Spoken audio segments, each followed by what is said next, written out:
It's us. We're here on the Mario Matter, your favorite Nintendo podcast of all times, episode number 55. I mean, we're jumping through episodes like how Plessy jumps off that cliff in Mario 3D World. Like, come on, we're going through these, right? So today we are obviously getting off the back of the Nintendo Direct that aired on the 14th of September, 2023. As of posting this podcast, it is the 16th, so we are very much so on time. There are many different thoughts on the Direct from many different people. Some love it, some hate it, some say it's mid, as the Gen Zers say. So we're going to recap the entire thing and discuss it, give you my thoughts on it, go through it all. I'm excited for that. And then among Direct talk, we have news from that Direct that was not actually shared in the presentation. So like how much things cost, secret looks at these games, things that they did not tell you in there. We discuss all of that today. We also discuss tons of Nintendo news like updates to games, freaking patents being filed. We have pre-order bonuses, which actually excites me because when you're buying a game, you want to get a nice little bonus with it. So we have a ton of pre-order bonuses to talk about today with upcoming games. With that, let's not delay what you clicked on the video or podcast for. Let's go ahead, let's jump to the Nintendo news headline segments where we get into all of the good old news and topics for today. And then at the end of all this, we answer your questions that you have asked me. Let's go.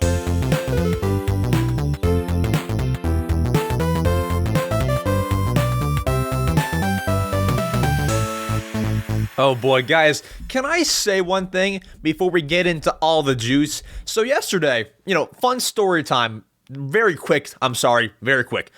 I was at Costco yesterday, and I was actually, this isn't why I went, but I was in search of a new micro SD card for my Switch. I'm running out of space on the 256 SD card, so I figured let's upgrade to 512 gigabytes. Guys, how does Costco not sell SD cards? Micro SD cards are a stretch, but there was not an SD card in the building. Now, maybe yours has an SD card. Maybe they're on the website.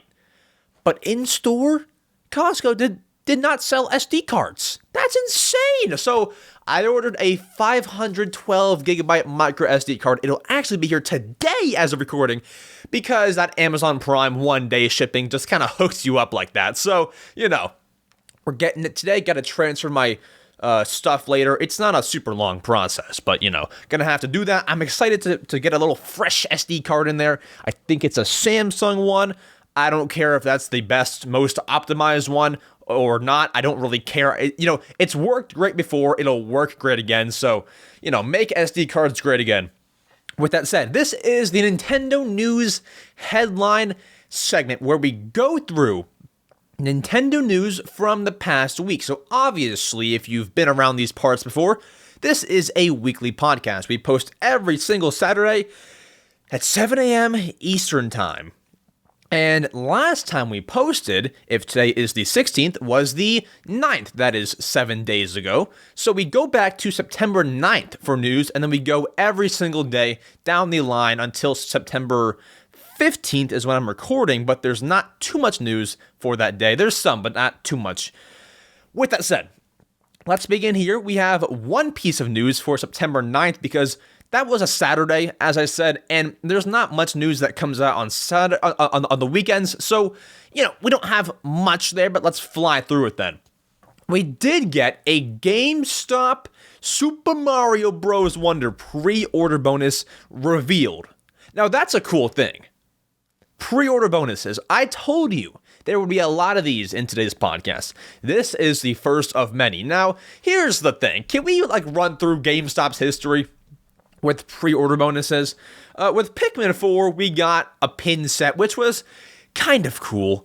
For things like Splatoon 3, we got a sticker set, and I don't know, I've never really seen GameStop as the greatest place to buy games in terms of pre-order bonuses. It's always kind of seemed bottom of the barrel to me, okay? And so, with me saying that, can you guess what the GameStop North America pre-order bonuses. It is a sticker set. Guys, where do you use these? I still have not used my Splatoon 3 sticker set. Where are you using stickers? Like, where can I put these? Can I, like, waterproof them and put it on my car? On what? I don't know what to do with these. So, the GameStop Mario Wonder pre-order bonus is stickers. Now, if you're looking to pre-order Mario Bros. Wonder, I have some other options for you later in the podcast as we go. There's Walmart, there's Target, a few other places. So, I would not rush into buying Mario Wonder from GameStop, and I will have you know I am a GameStop Pro member, meaning if I buy Mario Wonder from GameStop, I will get points to then use and get discounts on future games. Like, that's kind of a no-brainer. Like, Max, why would you not buy from GameStop if you're getting points to use in the future? I'm not buying from GameStop because your pre-order bonus is not the best one out of these stores that I'm going to talk about later. It's not great. So, sticker set, there's a sticker of Elephant Mario, Mario himself, Luigi, Peach, Toad, Daisy, Yoshi, the Wonder Flower, and Talking Flower. So there are a lot of stickers there. It's just like, do you want stickers? That I don't really know. I can't really answer that for you. But it's just not appealing to me. It's not appealing to me. Stickers or pins, no way. Like, I can't have that. I'm not a fan of either one, really. And so that's GameStop's pre-order bonus for you. Once again, it's kind of cool. It's kind of cool, but I'm tired of stickers. I have too many stickers. All right, but that is the news for September 9th, which was a Saturday. Now we move over to September 10th, which was a Sunday. Now, once again, there's not much news on weekends, so we're gonna fly through this one as well. The night of September 10th, we got some news for any and all Splatoon fans, and you may already know this if you're a dedicated Splatoon fan. Shiver won the Splatoon 3 Splatfest. So if you did not know, last weekend there was a Splatfest in Splatoon 3, which is a little fun, in-game event where there's 3 teams and you join a team and you fight to the death and see who wins. It's fun stuff. It's fun content. Surprised they did not put a Splatfest announcement in the direct.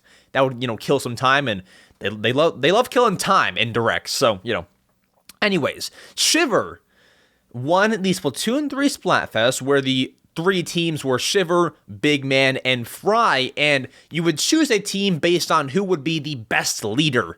And I guess the people who chose Shiver were the better team that weekend, and they took home the Splatfest trophy. My biggest complaint, and I say this often, how come you can't keep the Splatfest shirts? It makes no sense to me. I get, just disable them. It's good souvenirs, because obviously you wouldn't want someone wearing that, in the Splatfest that the shirt is not, related to. If it's a big man shirt, you don't want to wear it in a Splatfest that's about, ice cream flavors. But just disable it for that weekend or whatever. Why can't we keep Splatfest shirts? It's a great souvenir. It's a collectible, a once in a lifetime collectible for the game. I don't know, but I thought Big Man was gonna win. I didn't actually play any of the Splatfest. I was working on some stuffs. I knew that Fry didn't stand a chance, but Big Man, I thought would have for sure won. But no, Shiver has some dedicated fans, honestly. Fry also does too, but they weren't, there's not enough of them. And then Big Man, everyone loves Big Man. So, yep, Shiver wins. Probably should have seen it coming. Now, also revealed that Sunday is the future of Nintendo's Joy-Cons. What the heck am I talking about? Well, I made a YouTube short about this, which is probably where a lot of you found me from, about how Nintendo is fixing Joy-Con drift. Now, how are they doing this? So, Nintendo has filed a patent for a new type of thumbstick to, assumingly, is that a word, assumingly? Which I assume is going to be used with the next Nintendo system, which is looking like a revised version of the current Switch. So, what am I saying? This joystick, they are filing a patent for, so no one can copy it, is very unique. So, let me break it down for you. This is how they want their next joystick to work on the next Joy-Con so that there is no drift. I am using a thumbstick right now. When you tilt the thumbstick in any direction, there will be a special type of smart fluid inside that when you tilt the thumbstick, the fluid thickens, okay? It thickens, and then when you let go of the thumbstick, the fluid unthickens. And it's hard to explain how exactly it's gonna work. It's a smart fluid, but because of the thickening and then the unthickening, and it knows when you're, using the thumbstick, it'll effectively stop Joy-Con drift. Either way, if that's complicated for you or not, they're making strides to fix Joy-Con drift, and that is kind of the story for last Sunday. And you're probably not even gonna notice, that there's some kind of smart fluid in your joystick. Someone's gonna open it up. Somebody is gonna open up the next Joy-Cons and be like, oh, hey, look, that's the cool fluid that, they were talking about. But that is a patent, and it's not confirmed that it'll be in the next Switch, but if you're asking me, I'm 90% sure, because honestly, if they're truly announcing the next Switch in late March of next year, which is the working rumor, I mean, they're probably close to being done in a way, with the Switch 2. They know what it looks like, they know how it's gonna work, they know this, they know that. They're pretty close to being complete, I guess, with the Switch 2 concept and design and things like that. So I do see this happening, and they want a way to stop Joy-Con drift, because Joy-Con drift is kind of losing them money in a way. If you don't know, Nintendo does free Joy-Con repairs, which they could be charging for if Joy-Con drift was not a thing. So really, it's losing them money for their time. It's not great. They want to fix it, and this sounds like it's gonna fix it. At least we hope. I've only ever experienced drift like that on one Joy-Con and then my Pro controller, which is weird because it's 6 years old. I've had it since it launched or whatever, and it started drifting recently. So Nintendo, if you could, please add that to your Pro controller as well. Whatever it looks like, please add it there, okay? Because I need that. Now, here's where things get spicy, okay? We move to Monday, September 11th, and there's not many announcements on this day, but we did have one, sad announcement, okay? And this was, out of the blue. This was out of the blue. I didn't see it coming so soon. It's not that soon, it's been 4 years, but guys, Mario Kart Tour. Raise your hand if you're a fan of that game. I shouldn't see many hands raised. It's fun. It's just who actually plays that game. Not many people. And that's not me hating on it. I think it's fun. It's just the sad reality. It's when's the last time you played Mario Kart Tour? You might say yesterday. You might say right now. Or you might also say not in 4 years. Not since it launched. So I don't know what the case is. But guys, it's sad stuff. Mario Kart Tour new content support is ending. After October 4th, 2023, there will be no new content added to Mario Kart Tour. What am I saying? Well, Nintendo has been adding new content to Mario Kart Tour for about 4 years now. And I don't know if their numbers are down. I don't know if they just don't care enough. I don't know what the exact case is, but we had a little statement announcement. They're ending all new content after October 4th. Now, that does not mean Mario Kart Tour is dying, not in the slightest. It's just nothing new. But previously seen content will resurface. If you're, they have tours in that game. If you're worried about the vacation tour being gone forever, that'll come back in time. Old content will come back, but you just won't see something that you haven't seen before. So that's all it is. It's not super sad. I mean, maybe a little bit. I don't know. Because, like, do you even remember what content was in the game a year ago? Like, you probably don't. So there's still surprises to be found there. But once again, nothing new. Which is kind of upsetting. It's a little bit sad. It's sad. But end of an era, it's been 4 years. I remember playing Mario Kart Tour in school. Like before it started. Dude, it was great. It was sick. But yeah, not anymore. So that's all the announcement on Monday.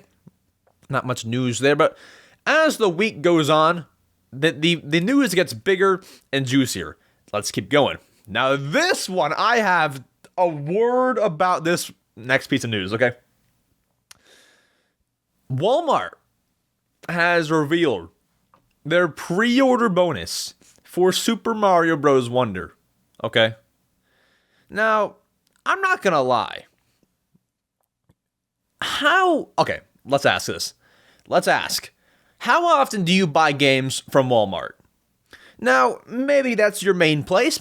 For me, the last time that I bought a game from Walmart must have been when I was like, I don't know, like during like the DS era, when I bought like pillow pets for the DS. Like I'm not kidding in the slightest. I'm serious. I do not buy games from Walmart. Nothing against them, but like it's just like, you know, Target's right there, or like GameStop is like right there. So it's just, why would you do that? Seriously, I think that I did buy pillow pets on DS at Walmart. I'm not like trying to be funny. I'm serious. I think that I bought that. So anyways, Walmart has revealed a pre-order bonus for Mario Wonder. I said that last part because you might think that Walmart sucks. However, I believe they have the coolest pre-order bonus out of anybody as of right now. They are giving you, if you pre-order Mario Bros. Wonder for the Switch, they're giving you a pack of trading cards that have Mario characters on them. Now, with a pre-order, you will get one pack of cards. It has 10 cards, and there are 20 to collect in total. I shouldn't say collect because you cannot buy these separately, to my knowledge. So you know what you get is what you get, unless you buy 2 copies of Mario Wonder. So there are 10 base cards. You'll probably have a lot of those. There are 4 holo foil cards, which are like the shiny ones, and then there is one little freaking limited edition elephant Mario card. And I think when I said 10 base cards, I think that I meant 14 base cards. That is my bad. 14 base cards, 4 holo foil cards, and 1 limited edition elephant Mario card. Here's the thing. I believe there were about 33,000, odd number really, 33,000 of these like pre-order bundles available. So after 33,000 people buy Mario Wonder with the card set, it's gone. Which I think they're actually still in stock. There are only 1,000 of the Elephant Mario cards, giving you if I can do math, less than 3%, and it says this on the actual picture, less than 3% of people who buy the Mario Wonder cards will receive the Elephant Mario card. What's so cool about it? It has it has a fun background. Elephant Mario is on there. That's obviously a cool thing. And they're also numbered 1 to 1,000. So, like, you know, let's say that I get one. It might be numbered 657. And you have one of the 1,000 of them. Like, that's so cool. Anyways, when you buy Mario Wonder, you get a pack of cards. Now, when you pre-order the game, you have to make sure to buy the specific listing that has the cards included. So, like, for example, you can search Mario Wonder on the site. If you just buy the game and it does not say like plus trading cards in the title or in the picture, you won't get them. You have to buy the specific listing on the site, which I will link down below. Now, when you see this, maybe it's out of stock. I don't know. But last time that I checked, it was in stock. So I'll have you know, in case you're wondering what I'm doing, this is what I pre-ordered. This is what I got. I did not want to buy it from GameStop because it's just stickers. There's one more Mario Wonder, actually like a few more Mario Wonder pre-order bonuses in this podcast today. But the one in North America, out of the few stores doing pre-order bonuses, I thought Walmart was the coolest. And I'm going to make a launch day video where I open up the cards and see if I get one of the 1,000 Mario Elephant cards. I have a weird feeling that I'm going to pull it. I'm going to pull like number 1 of the Elephant Mario. Dude, I could sell that for like $10,000. Bro, I would be, whoever gets that card, because someone's going to get it. Someone's going to get the number 1 Mario card. Whoever gets that card is going to be a freaking millionaire. I'm not kidding. Like, bro, you can sell that thing or keep it in your, Nintendo shrine. Keep it there. Get it graded. Get it like, 10 out of 10 sealed and graded by Wada or whoever does it. Dude, this is how, dude, this is like the Mario lottery. Like, I'm like, bro, this is like the Mega Millions for Mario Wonder. Like, bro, it's sick, right? So if you out there, listen to me right now. If you watching or listening, I guess, to the podcast, pre-order this and pull a Mario Elephant card, I want you to come back to the podcast and comment, I got the card! Or, I got one of the 1,000 cards. It'd be so cool to actually know if any of you got it, or if they're pulling a big scam. Buy it and maybe you'll get the card. They sent out no Elephant Mario cards. It's a scam! I'm kidding. But yes, once again, there is a less than 3% chance. It says it on the actual picture, the promo picture. Less than 3% chance that you will get the Elephant Mario card. It sounds much more likely before they said that. Like, there being 1,000 of them sounds like, oh my gosh, I might get one. There's 1,000. But then the less than 3% thing just like kills your mood. It's like, dang, that's like no shot, right? But someone has to get them, so.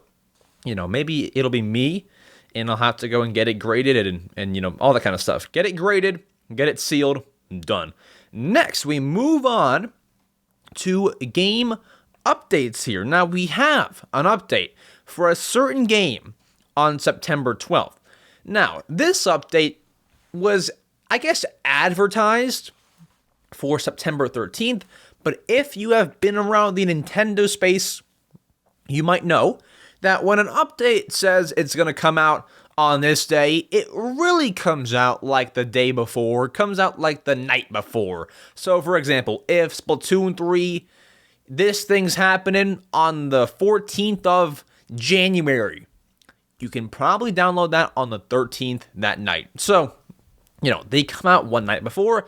This is why this is September 12th news. So, the Pokemon Scarlet and Violet Teal Mask DLC has released, and the game was updated. So, there are 2 parts of the Pokemon Scarlet and Violet DLC. This first part that has released is the Teal Mask that is out now, but there's also an update which I will kind of fly through. Normally when there's patch notes, I either don't read it if it's too long, or I try to make it as snappy as possible. All of this info, I feel like, would interest a lot of players, so there's a lot of patch notes. I will read them all in full, but I'll kind of fly through them. So, here are the patch notes for the update. Can we actually get what version this is, if we can? Pokemon Scarlet and Violet update. Update to 2.0.1, I believe it is. 2.0.1? Is that correct? Nintendo, verify this for me. We're loading their site. It is 2.0.1. Wow, guys, we're doing it. So here are the patch notes. We have newly added features. Here we go. You will now be able to lock the mini-map that appears while you are out in the field so that up is always north. You can do this by pressing the right stick twice while you have the map app open to select the app and mini-maps locked setting. And the next patch note, camera settings have been added to the options menu. These settings will let you adjust how the cameras work while you are out in the field. Next, we have added a feature that allows you to signal a Pokemon accompanying you in the field to stop and wait where it is. To give this signal, press the left stick. Next, you can now take pictures by pressing the A button in the camera app. Then you can now play music by pressing the ZL or ZR button while the camera app is open. You may find that Pokemon accompanying you in the field and people around you will react to the music. They're having a little dance party over there. And then while using the Union Circle, trainers can now share photos they have taken with the camera app during that Union Circle session with the friends they are playing with. We've also added a feature to TM machines that allows you to filter for moves your Pokemon can learn. By interacting with a TM machine and selecting the option to filter for learnable moves, you will be able to display only TMs containing moves that a specific Pokemon can learn. And there you go. There's also some bug fixes and feature adjustments, but we will not go into those because they're a bit more tedious and, no one really cares for those kinds of things. And I want to know, we kind of skimmed by this part. The DLC is out. Are you buying the DLC? If I'm not wrong, I had asked somebody, Pokemon Scarlet and Violet DLC. It's $40, isn't it, right? Here we go. Game Plus DLC. How much does it tack on? So the DLC from this bundle, $35, is it? Or is that like a little bundle discount? Either way, $35-$40 for DLC. I mean, that's a lot of money. But I mean, okay, here's the thing. A lot of Nintendo DLC is $25. Mario Kart, Splatoon, Animal Crossing. It's kind of their standard price. A lot of it is. Not everything, but a lot. Pokemon, considering this is in what I believe is 2 waves, and I'm sure it's big. Like, we watched the Pokemon Presents, where they kind of went more into depth on this. They also did it in the last Direct, sorry, not the September one, but the one back in June. They went kind of into depth on what this DLC would have. And I've not played it, so I cannot tell you firsthand, but it's probably worth the extra money. Because normally it's $25, now it's a bit more expensive. It's probably going to be worth the extra that you're paying. So I can't recommend it to you because, once again, I've not played it, but I can tell you from what I've seen. I watched one or a few people play it, and it looks pretty good to me. It looks good. That's all I can say. Have not played it, cannot say, but it looks good. It looks like it's going to be worth the extra moolah. So that's all I can say on it before I actually do dive into it, which will not be for a while. I don't know when I'm going to get back to Pokemon Violet. I have not beaten the game. I was waiting for some performance patch, and then I never got back to it. So, I don't know. I'll have to go and beat it eventually. And then if I like it, I'll buy the DLC, which I probably will do. Because once I'm playing a game, if I'm ever going to play the DLC, it has to be like when I just beat the game. Exceptions. The exception was Splatoon 2, Mario Kart, and Animal Crossing, because you can't really beat Animal Crossing. Mario Kart, I guess, if you get all the trophies. But Splatoon, I beat that and then put it away, and then the DLC came out, and then I was like, well, I guess I could play it. So, but normally, I want to play it right when I beat the game, or else I just kind of lose interest. Now, we have more news to share for you here regarding Pokemon Scarlet and Violet. It's quick. It's quick. Don't worry. It's quite fast. So we have the final wave of Pokemon Scarlet and Violet themed Nintendo Switch Online icons available now for you to go and grab. So, if you are not a Switch Online member, you're missing out. I'm sorry. There's only one way to put it. You're missing out. If you are a Switch Online member, what you can do is go to the Switch Online app on your home menu and go to the Pokemon section of the icons of the mission and reward section. You will see brand new final wave of Pokemon Scarlet and Violet icons. Now, these will be gone very soon. until September 17th. As of listening to the podcast, you have hours. You have mere hours to go and grab all these icons. So, if you see any that you like, please grab them. I believe, looking at this picture here, there's a Fuecoco, there's a Quaxley, there's an Eevee, there's the freaking Sprigatito. There's some nice icons. And you know what? I need to also remember to grab these, because there are some good ones here. So, go and at least check them out. I threw them up on screen for our video listeners. If you're an audio listener, I'm so sorry, but I pray that you're not like on a jog and like, you know, you can pull out your Switch and check the icons. But worst case, check them when you get home, because not everyone listens to podcasts when they're at home. Now, I feel like a lot of people do. Like I do, but maybe you're on an exercise bike right now.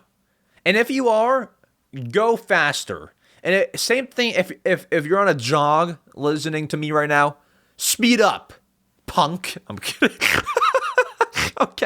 Okay. Well, hopefully you were now sprinting. Okay, well, you know what? Xenoblade Chronicles 3, guys. Yeah, Xenoblade. I'm gonna spend the next 5 minutes acting like I know anything about Xenoblade. My face is red from laughing. I need some water, but that can wait. We have Xenoblade Chronicles 3 updated to version 2.1.1. As I said seconds ago, I'm gonna act like I know what I'm talking about here. But for any Xenobladers out there, you will know what I'm saying. So, there are 2 patch notes to the update. Nothing big at all, just little fixes here. One, fixed an issue where not having the expansion pass would cause the special hero background music, audio environment, and audio setting, as well as notifications to not display. So, things were not displaying for you, Very, very rude, Nintendo or Monolith Soft, whoever makes the game. And then they also fixed an issue with Staying Power's art follow-up, where activating fusion arts would cause the follow-up attack damage to be dealt to the character using fusion arts and allies. Yeah, I know exactly what that means. Yeah, they fixed that one. Yeah. All right, Xenobladers, go and download the update. Can I call you that? Xenobladers? Someone, if there's any Xenoblade fans listening, let me know if that's acceptable. Oh man, okay. Now we move to September 13th. Guys, what happened on that day? Well, this was the causing of the ruckus, okay? As you know, we had the Direct on September 14th. And when do Directs get announced? On September 13th, yeah! And so really, nothing happened on the 13th, because after it was announced at 10 a.m. Eastern Time, there was no news. It was just people saying, oh my gosh, I hope that we get a new Tomodachi Life 2. That's all it was on that day. It was all, articles were writing their predictions. They were writing speculation. Direct tomorrow, here's everything we know. Switch 2 may be announced. Shut up. Like, that's all it was on 13th. So, no news on that day. But of course, we'll get to the Direct talk in the podcast later on. If you want, feel free to skip to it now. You're like 40 minutes into the podcast. I would be concerned if that's all you wanted to hear about and you haven't skipped yet. So skip if you want. There's timestamps on the little scroll thing and also in the description.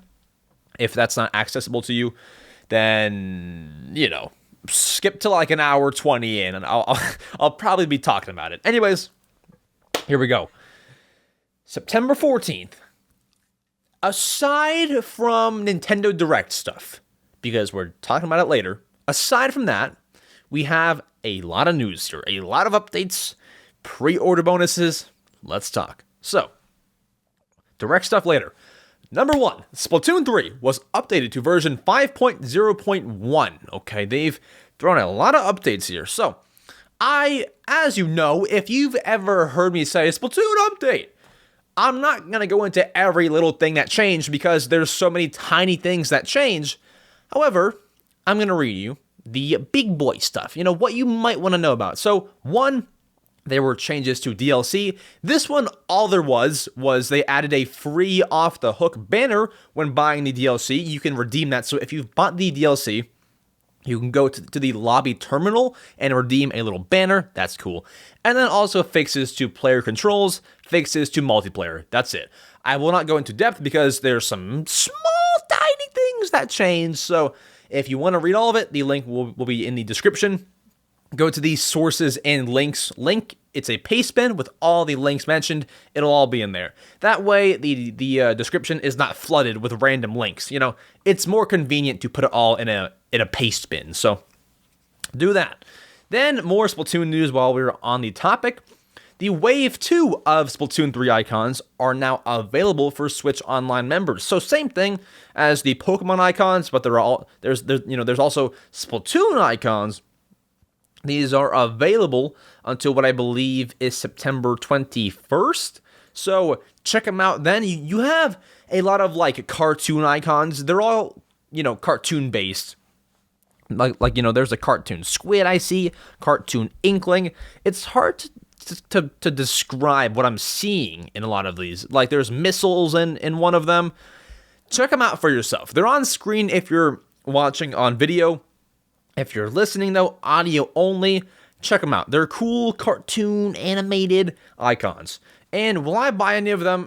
Probably a few. I like the one with the two squids. That one's cool, but, I'll see. And then, guys, Pokemon Unite! Yeah, Pokemon Unite! Where are all my Uniters at? Where are the Uniters, guys? Come on!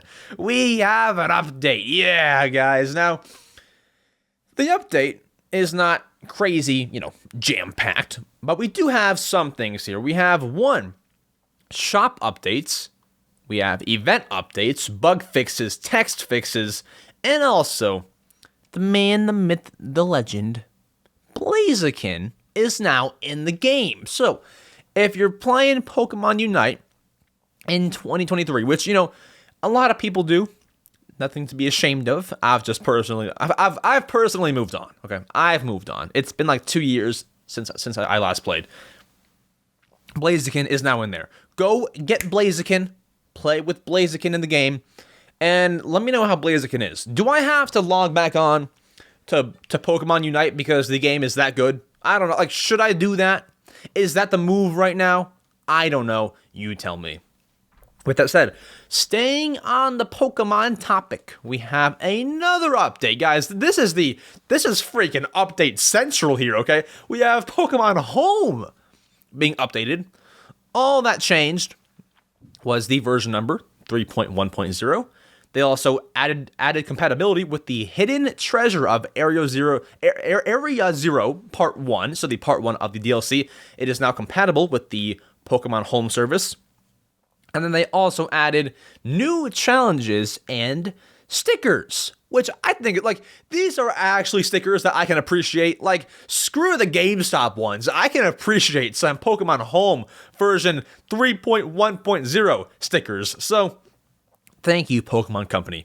I will make sure to check those out and do the challenges. So, that'll be happening. And then, guys, oh my gosh, guys, our friends in the UK are freaking eating good. Now, if you're not in the UK, hold on, don't skip, because you might want to hear this. You might want to hear this if you're anywhere else. So, whether you're in North America, you're in Canada. Is Canada in North America? Hold on, is that the same thing? I don't even know. Whether you're in the UK, wherever you are, Australia, I don't really care. Okay. You want to hear this. Nintendo UK. If you buy Mario Wonder from Nintendo in the UK, your pre-order bonus is God. I'm not joking. Bro, okay, if you pre-order, you get two things. Not one, but two. You get an elephant fruit stress ball, which is the coolest thing I've seen in my life. Do you remember when Mario turned into an elephant? The fruit that he ate before that, is now a stress ball. And you also get a pin set, 3 pins, 1 elephant fruit, 1 wonder flower, and 1 talking flower for free when you buy the game through Nintendo.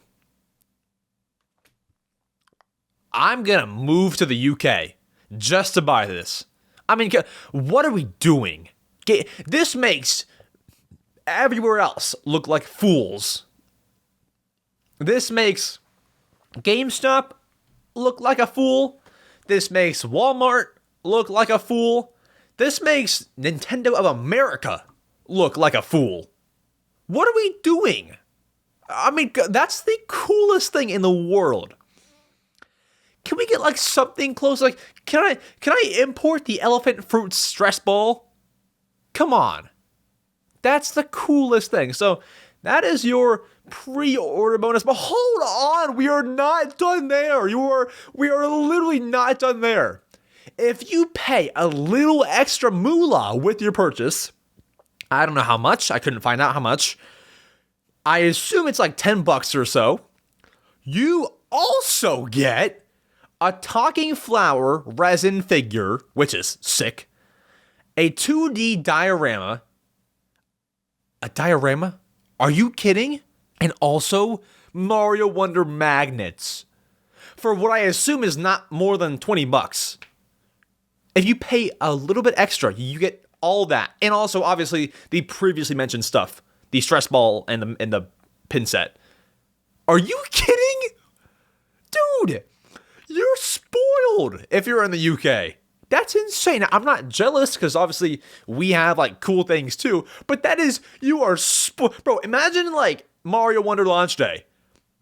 You know, if you're asking me, I'm getting a little slab of a package from Walmart that just has the game and some trading cards. Dude, you're getting a freaking 20-pound box with Mario Wonder, a stress ball, a pin set, a talking flower resin figure, a 2D diorama, and Mario Wonder magnets. You're getting a haul. That is insane. That's crazy. Anyways, nuts. Nuts. That is the most stacked pre-order bonus I've seen in my life. That's stacked. Anyways, for our friends in Canada, you have a pre-order bonus as well. I believe that your Mario Wonder bonus is a keychain. Do I have that right? Canada. Hold on. GameStop Canada Mario Wonder pre-order. It's a keychain, right? Yeah. So if you're in Canada for Mario Wonder, you get a keychain, but also a recently revealed pre-order bonus for GameStop Canada for Mario RPG. Mario RPG is a 6-button pin set. So it's called like buttons or whatever, but buttons and pins are like the same thing. It's like a button pin. Like I used to have to wear one of those in kindergarten. They would give you like these like button pins or whatever to wear, and it had your name on it so they could learn your name. They're kind of cool. So you're getting 6 pins in this set. One of them being Mario, one of them being Peach, one being Bowser, one being Mallow, one being Geno, and then one of the game's logo. And they all have a white background to them. It's kind of like if you took the Mario RPG cover art, Super Mario RPG Switch cover art, type cover art. It's kind of like if you took all the characters from the cover art and made them their own pin. That's exactly what it looks like. So it's the cover art divided up into pieces. They're all like, if you have seen the Mario RPG cover art, they're all like looking in a certain direction. That is exactly what the pin looks like. So it's just the cover art characters exactly as they look, but just white background, and they're on a button pin. That's all it is. I gotta say, very cool. Very cool. Very freaking cool. That's a cool pre-order bonus. I am, I guess, notorious for not liking pins as a bonus, But when they're button pins and there's like 6, that's kind of cool. Like that's kind of cool. When they're buttons, I don't like the little cutout pins. Like I don't know where it went. I had a Zelda Tears of the Kingdom like link pin or whatever. It's all right, but it's like tiny. These are cool. I like those. Now, if you would allow me to reach for my phone, okay? We have great business being on the phone during the podcast. We are going to check to make sure that we have not missed any news before we move on to September 15th news. Sorry, I said oh my god because I got a notification from Wario64. Disney Illusion Island for Switch is $25. I just bought it for $40 like a month ago. I bought it for $40 like a month ago. Well, come on, I could have saved money there. But there is no other news on the freaking Friday. Yeah, no other news. So we have some news here for you, and then that's it until the Direct talk. After this, we talk Direct. Now, because we're on the weird topic of pre-order bonuses, we have one more pre-order bonus to discuss today for Mario Bros. Wonder. Okay, we have one more. So, we talked GameStop. We talked Walmart. We talked, what did we talk? We talked, hold on. GameStop, Walmart, and then Nintendo themselves in the UK. We're missing one place, two. We're missing 2 places in the US. And one of those 2 places has a pre-order bonus revealed to us. So, the 2 places in question, Target and Best Buy. I do not believe Best Buy has put out a pre-order bonus for Mario Wonder. I don't think so. But Target has today. They have they've announced that you will receive a shadow box with the full cover artwork inside. I don't think with Target that you have to pre-order it. I think if you go and pick it up in store, you will get this. You get a free shadow box with a purchase of Mario Bros. Wonder. Now, what is a shadow box? Because I didn't really know what a shadow box was either. Until, like, if we Google shadow box, how do I explain this to you? It's kind of like, it's like a framed artwork, but there's like glass over it, and the artwork is like deeper inside the box. Okay, it's a box, the artwork is inside, there's space between the artwork and the glass. It's like if you're looking at a display case. Like if you've seen, very weird analogy, if you have the Animal Crossing New Horizons like big display cases, imagine that, but the artwork is inside of there. Like, there's space between that and the glass. Or, better analogy, if you've been to a museum, it's like a display case. It looks just like that, but it has a black outlined frame or whatever, and the artwork is in there, and there's like half a foot between the artwork. No. There's like 3 inches between the artwork and the glass. That's what a shadow box is. I made that way more complicated than it needed to be. But how do you get this? So once again, when I look at the actual graphic where they talk about, free shadow box, like if I pull it up right here, let's just search for it right here. We go x.com. Is it Twitter? Guys, Twitter or X? Let me know, please. Mario Wonder Target. Like, if you search that right now, we see the graphic. It says when you buy Mario Wonder. I don't think that you have to pre-order jack nothing. It says free exclusive Super Mario Bros. Wonder Shadow Box collectible when you buy $60 Mario Wonder, in stores only, quantities limited, no rain checks, and available at the electronics counter.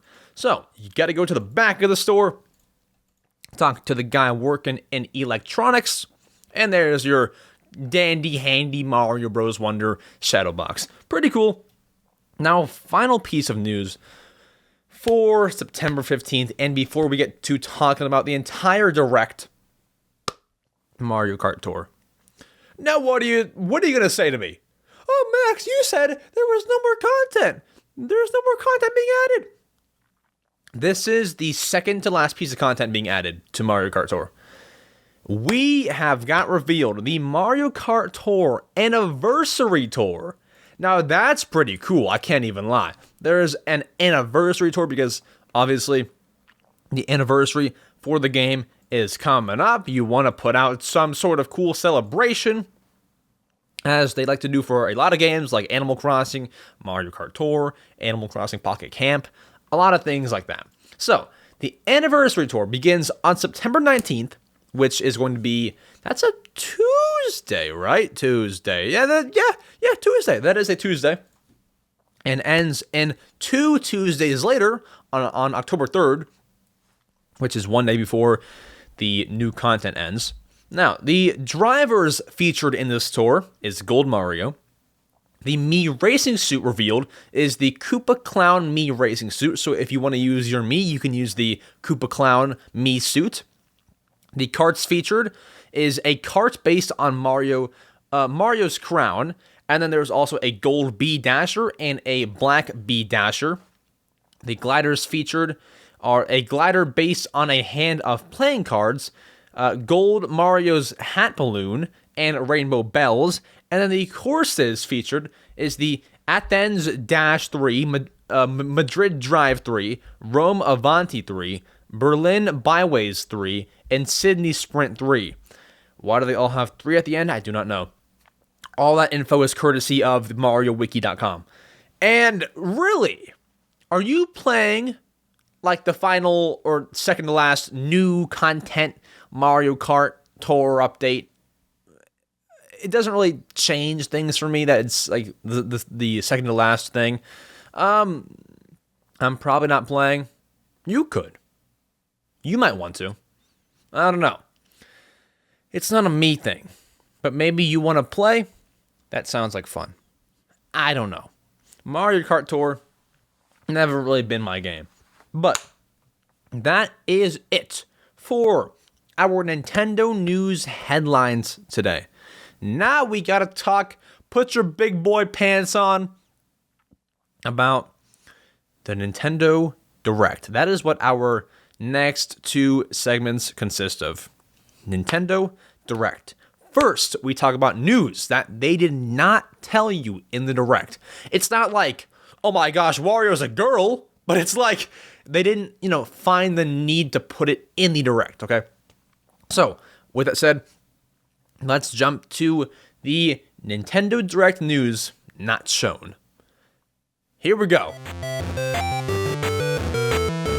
Now, how much news do I have for you here? Well, you might have watched that Direct and sat back afterwards, and after it ended, after you see that disappointing red screen that says thanks for watching, you might have sat there and be like, there were a lot of remasters shown.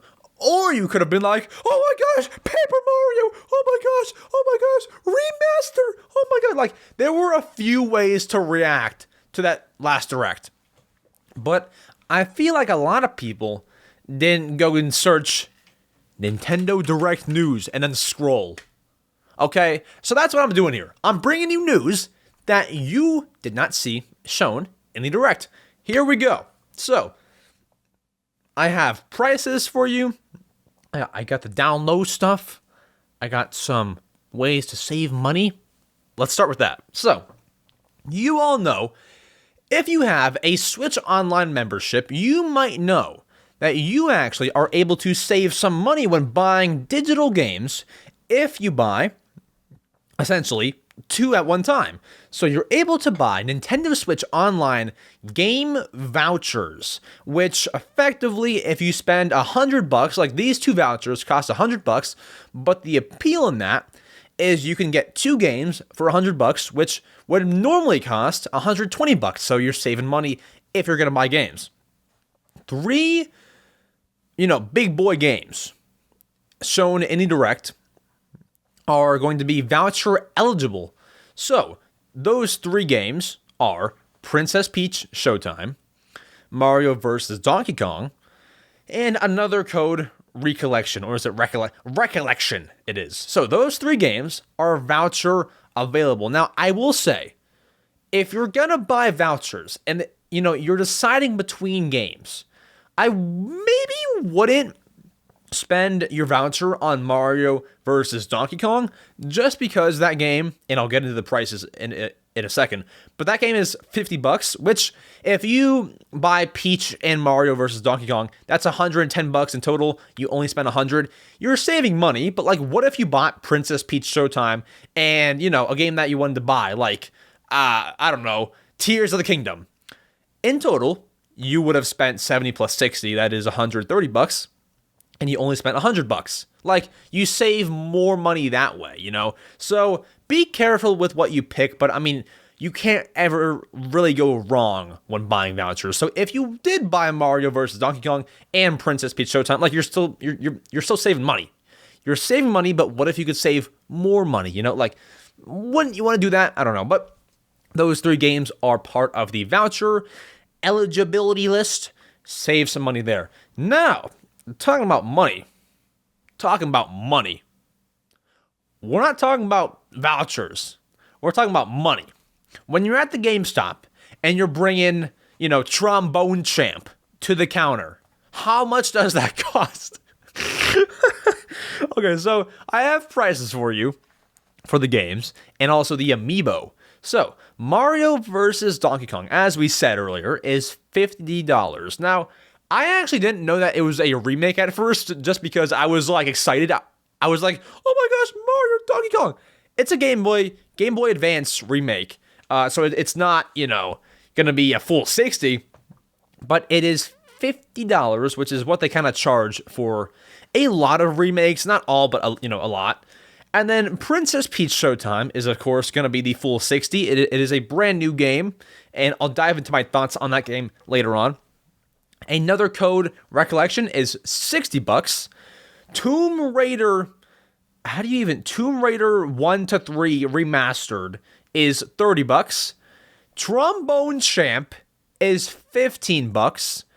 And those are the most notable games that we have prices for. Now, there might be like, some random title out there that, no one really cared about in the Direct that has a price. We didn't bring that to you. These are the only games that you might be interested in. Now, if there is a game that you were hoping to hear about in this list, either I didn't know the price for it, or, the majority might not be interested, or I'm just stupid and, I missed one, Otherwise, the games shown like, Detective Pikachu, those things, the prices are already out there. We've talked about it before.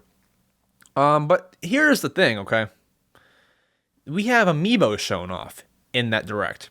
Now, I forgot to search for one of them, Noah and Mio. Those are how much money those are. Hold on, wait a minute, guys. Holy, are they $40? That is insane. Okay, so the Zelda and Ganondorf amiibo were shown off in the Direct. They were shown off, and we got the release date, that being November 3rd, but we'll, talk about it later. The Zelda amiibo costs $16, the Ganondorf costs $20, and then the Noah and Mio amiibo, freaking, according to Best Buy, is $40, which sounds kind of pricey. What do they beat the game for you? Okay, geez. $40 for those guys. And then this part is not confirmed, but my speculation and my guessing work, okay? Luigi's Mansion 2 and Paper Mario Thousand Year Door were 2 games shown in the Direct. Luigi's Mansion we knew about. Paper Mario was shown off in that Direct. I can tell you pretty confidently, Luigi's Mansion 2 will probably be $60, despite it being a remake, because if you look at a game like Miitopia, I better not be stupid here. That was 60, right? However much Miitopia was, is what Luigi's Mansion will be. Hold on, was Miitopia 50? I thought like confidently that Miitopia was 60, but actually, hold on. I have to like fact check myself. Oh, so look, Miitopia was 50. So it seems like a lot of remakes really are 50. Okay, so I give you Luigi's Mansion 2 will probably be 50, while Paper Mario Thousand Year Door, I mean, here's the thing. It's probably going to be $40 because, like, a game as great as Metroid Prime Remastered. Metroid Prime Remastered was $40.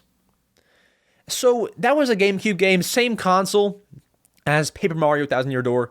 I would assume that Thousand Year Door will be $40. That's what I will assume. But I will say, and correct me if I'm wrong, there's a lot more hype around Thousand Year Door than there was Metroid Prime Remastered, just because it's a Mario title. So with that said, I wouldn't be shocked if they feel like upping it to $50. So there's no shot Mario Thousand Year Door is going to be 60, but no shot it's 60. No shot. 40 would be following history, because history repeats itself. And Metroid Prime GameCube Remaster was 40. I mean, even like Pikmin 1 and 2 are GameCube remasters. And those were not even... Those were $30 a piece. 30 a piece, 50 in a bundle. So they could not charge more than 50 for Thousand Year Door. If they did 60, like, it's still gonna sell, but that's just like, it's not following their previous trends. So 40 or 50 for Thousand Year Door, probably 40. I don't know, because they can squeeze out more money than, like, if they did 50, no one's not gonna buy it because it's $50 now. It'll probably be 50, honestly. 40 would repeat history, but 50 is such a Nintendo thing to do. It'll be 50, probably. So, no confirmation on that, though. No confirmation on the prices for either of those two. Not Luigi's Mansion 2, not Mario Thousand Year Door. Neither of those. Then, one more little piece of news. We actually got a lot of WarioWare Move It footage released, which, in that footage, you can see the intro video, closer looks at the micro games, board game footage, and a lot more. So if you're at all interested in looking at what WarioWare Move It is gonna look like, you have that video. I will link it down below in the paste bin. That game comes out on November 3rd. Also with the amiibo. So that is good too. Also, with the Zelda and Ganondorf amiibo. Whereas the Noah and Mio amiibo release January 19th. That's far away, man. That's pretty far away. But with that said, that is the news that came out after the Direct that you maybe did not know. Now is the time of the podcast where we discuss what you want to hear. My full thoughts on the Direct. Let's not waste time. Let's go. Okay, so here's how this segment will work. I'm going to go through games that were shown in the Direct in chronological order. So, I've cut out some games that I have no clue what they are, I'm not familiar, and you probably aren't either. Actually, maybe you are, but just games that I have nothing to say about. I have no clue what it is. Not that they're bad games. Like, I know that some people liked one of the one that I cut out. I don't remember what it was. It was some DLC or something, but I cut it out because I have no clue what to say on it. But most of the games are still here. So let's go through chronological order what was shown, and then at the end I'll give like a recap, kind of afterthoughts of the Direct. So let's go chronological. We have most of the games here. Splatoon 3. Expansion Pass side order DLC talk opened up the Direct. Okay, this opened the Direct, and I was kind of, I don't know, I kind of thought they would show something that they already announced, like an update to what they announced, like whether it be Luigi's Mansion 2, whether it be Splatoon 3, and I was kind of right. They showed some side order stuff. Now, I'm not gonna lie, side order looks like a brand new, like, spin-off to me. If I can pull up this video, I mean, dude, it looks freaking good. Like, it looks like a big step away, I guess, from the normal Splatoon that we are used to. You're going up towers and elevators and things like this. You're meeting new characters, Pearl, and, I mean, I gotta say, just like even the way that the numbers pop up in this trailer, it's a totally new thing. It's a totally new thing. And I'm not going to lie, maybe you do, but I don't grab much about, I guess, what the whole thing is about from this little trailer. But I'm excited to play it, I'll tell you that. It kind of gives me like Splatoon 2 Octo expansion vibes almost. It like reminds me of that, although I'm sure it is nothing like that. But like the way that you can enter from that like one hand hanging glider, dude, it all just looks so cool. And this will for sure get me back into playing some Splatoon 3 again, because I've not played Splatoon 3 in a while. That will get me back. Now, Mario versus Donkey Kong. So now I can say it. This was the game that Puro had leaked on his Twitter. This was a leaked game. And I gotta say, I thought, right, when it happened, it looked really good. The only thing that like was weird is like I didn't expect them to announce that so soon. Like that was the second announcement in the Direct. That was the second thing, and I will tell you, I saw a lot of people say like, I've never even touched this series. I didn't really play it too much, but I did play the one on the DS, like Mighty Minis or whatever it's called. I played that one, and I gotta say, it's a fun little like puzzle game. I like the Mario vs. Donkey Kong series. It's real fun. It's dope. And I honestly cannot wait to play this one. I think remaking one of those was one of the best things you can do, because putting a bunch of effort into making, I guess, a brand new one would just be kind of, do you want to do that? Will it sell great? I don't know, but I like the remake. It's kind of like testing the waters and seeing, is there anything, left there? And I like that. And I do like how the remake looks. For some reason, like the graphics made me feel like it wasn't even made by, Nintendo, but rest assured it is. So it just looked, maybe I'm not used to like the brand new look of Mario, but he just looked a little too, or Donkey Kong looked like too furry. I don't know, something about him there. So we had that game that will be $50 at launch, and that launches, I am so stupid, that is a January game, right? That's January, February, March, April. Skip here. Let's find out. February 16th, pre-orders begin today for Mario versus Donkey Kong.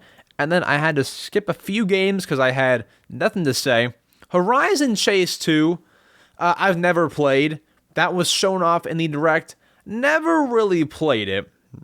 But I will say it did look kind of interesting out of, like there's a few blah games that, you don't really care about. That one was sort of interesting to me. And so I might pick that up. But then the next kind of notable thing that you had that I can, give an opinion about is Mario RPG. Now, we knew this game was going to be releasing, and it releases on November 17th. That's about 2 months out. We are 2 months out from that game releasing. Obviously, a remake of the SNES game, Mario RPG. And it's hard for me to give my thoughts on like what has changed and things like that, because I have never played the original one, which is why I'm so excited to play this one, the remake one. All I can really say on this, like, I'm sorry, like, I wish I knew more, but I just, like, haven't played the original. It looks freaking great. It looks great, and I don't want to just say that. Like, the way that the battles work, I hear that's a bit different. There's, like, new techniques and new ways to deal some damage. I like that. I like the idea of a Mario RPG. I'm treating this as though it's a brand new game, even though it's not, just because I've never played it before. With that said, I do think this game sells a lot of copies. I think it does, 4.68 million. Clip that, because I am telling you it'll probably be right. I'm seeing a lot of like battle footage from the trailer. I don't believe that's all that you do in that game. There are seemingly, once again, never actually played, seemingly some puzzles to solve here and there. And so I like that. I am somewhat of a fan of RPGs, haven't played enough, but it looks good. I'm picking that up. That's all I can really tell you right there. Now, another code Recollection, okay? Another code Recollection. This game I'm not familiar with, but this was what Puro had leaked on his Twitter. If you don't know who Puro is, I probably should have, specified. Puro is a Nintendo leaker who writes things on Twitter that end up being true. They said there would be a remake of a Wii and a DS game. And this was the game. Another code Recollection is the final title. It's coming to Switch, and it is going to cost $60. Now, I know this game never released in North America. They had said that. This remake releases on January 19th, 2024. I don't know much about it, but I saw that when Puro had leaked it, he liked a tweet where somebody was like, I hope that it's this game, and Puro liked it, which normally means what they said was true. Like that normally means, if you guess what he's hinting at and he likes it, you got it right, and that's going to happen. And I didn't think that was actually going to happen because from the cover arts used, it was like all in Japanese. However, now I understand that they were released in Europe, I believe, this game. And I don't know, it seems like kind of an odd game to remake. I've never played it because obviously it was never released in North America. Never played it. But I'm not gonna lie, it looks kind of interesting to me. Like I feel like that's a game that I would pick up, even though you can't see too much of it. You do see like the wood building in one of the clips, and like some puzzles where you gotta like rotate the little freaking cylinder things to like unlock a door. Like it seems kind of cool, like a little story game that I would play. If you've played it, please let me know, because I want to know if it's a game that I would like. Is it good? Is it bad? I'm not sure. You tell me. But it doesn't really do anything for me. Like it's not like I'm doing, I'm popping confetti cannons over this game. Not really.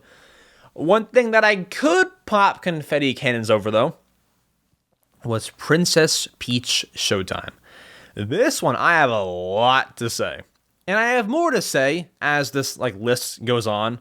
I've been kind of a bit blank over the first few, announcements, but from now to the end, it's juicy.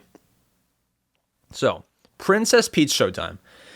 This game wowed me. I thought it would just be like Princess Peach, waddling along, doing this, doing that, and punching toads.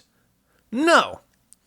In the span of 3 minutes, she turned into Puss in Boots. She turned into Gordon Ramsay. She was like 5 different outfits. And it was the coolest thing. She turned into Detective Pikachu. It was nuts, right? I gotta say, from what we can see, this game looks like it'll be one of the better Nintendo games of next year. It just seems like there's so much content there. She changes into so many different outfits. You have Sword Fighter Peach. You have the dang Chef Peach. You have the Detective Peach. I almost said Pikachu. It looks phenomenal. And I will say, it doesn't look like the game runs great. Like, it looks like it's running at about 14 frames per second, which is not true. It's probably going to run at 30 frames per second, but it looks kind of choppy, doesn't it? It just doesn't look phenomenal.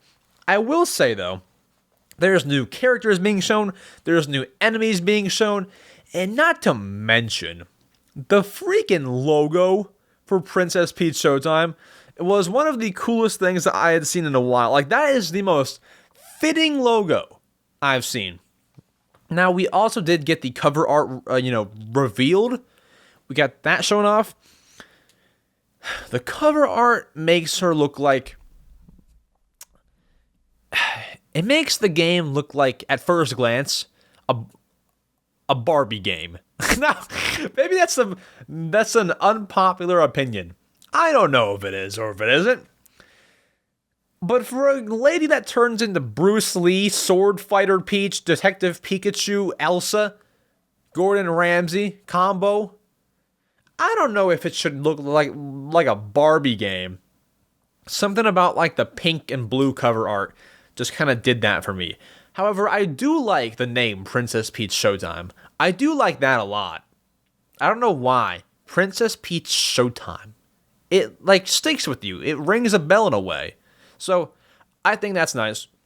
And I will 100% be picking that up when it comes out. How do I like walk into GameStop and be like, yeah, I'll take one Princess Peach Showtime, please? Like, will that go over well? I don't know. But that game releases March 22nd of 2024. That's coming out. It's doing the thing. Who is excited? I'm excited. You're excited. We're all excited. I thought that game looked great. There were just, once again, so many things that we had not seen before. Like, you know, what are those little guys dancing around Peach as she, you know, does the bakery stuff? Like, there's these little, like, gremlins with hats on. Like, what are those guys? You have new enemies. When she's doing the martial arts scene, there's some random blocky enemy. Like, who are these guys? I'm excited to see who they all are. Because it's not like she's in the game with, like, Goombas and Toads. Sure, there are probably some Toads, but it's like all new characters to me, which is like the coolest thing to me. And we don't even really know the story yet. Imagine the story? That's going to be sick. So I'm ready for that. I'm excited for that. That game is on my to-do list. I don't even know. Tomb Raider 1 to 3 Remastered. I don't have much to say here, but I do know this was one that a lot of people did like. And from my understanding, hold on, I don't want to sound dumb here. Is it N64 remasters? Because they look like N64 graphics. Tomb Raider 1 to 3. Were these N64? Oh no. Hold on. N64. Yeah. It says N64 right here. Wait, hold on. No. Wait a minute. Sega Saturn. Okay, I don't know what the heck it was on. Okay, I don't know. Maybe it wasn't an N64 thing, but it has those graphics, and I don't know very much about it. As you can tell, I called it an N64 game. But you know, I like that they remaster games from that era, and I wish they would do it a bit more, because Nintendo has just kind of chucked all their N64 games onto, you know, Switch Online. It'd be cool to get like a little bit of like a, you know, a remaster or something like that. Like if they remastered, I don't know, Mario Party. That'd be cool. Or if they did, you know, Pokemon State, like that would be very cool. I'd like that. Not much to say on the game itself, but I did want to talk about, you know, the N64 stuff, cool stuff. Now it's juicy. Detective Pikachu returns. Okay, I'm not gonna lie. When I saw this show up in the Direct, I kind of rolled my eyes. Because, like, I was already worried about Nintendo throwing a bunch of fillers in the Direct. Fillers like Splatfest. Like, that could have been a tweet, you know? Fillers like games that we already knew about. You know? This being one of them. I was just like, why do we need to see more gameplay of Detective Pikachu Returns? You already put out the announcement trailer in the last Direct. Pokemon Presents showed us more of that game. Again? Do we need more Detective Pikachu? Like, I would have much rather you show me something new. It just sucks, man. That sucks. And that is what partially makes a Direct bad. A lot of people don't really come to see your game, your previously announced game in the Direct where you want new things. Now, if that's your marketing, that's fine, but people don't like it at all. There's better ways to market that game. They are pushing that game for marketing, though. Like, it was being posted a lot on Twitter. They're putting out, like, little marketing tweets for that game. It's cool, right? But, man, I did not like it in that direct.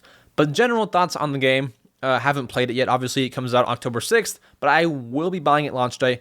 I'll be playing it launch day. I'm still trying to beat the original one on the 3DS. Looks great. But that is just a game that I did not want in the direct. I did not want that game there. I did not want it. It was just like, okay, we know it's coming out. Next game, please. We know it's coming out. Okay, whatever. I didn't love it. And then, guys, this game was literally my third favorite announcement in the direct. This next one. Freaking Trombone Champ. Now, background. This game called Trombone Champ, I did not know this beforehand, but after some research, is a game that is on Steam, which is obviously PC, and also Steam Deck. These places. And I have not played it yet. But my first thoughts when I saw this guy with a trombone, and it looks like a funny game.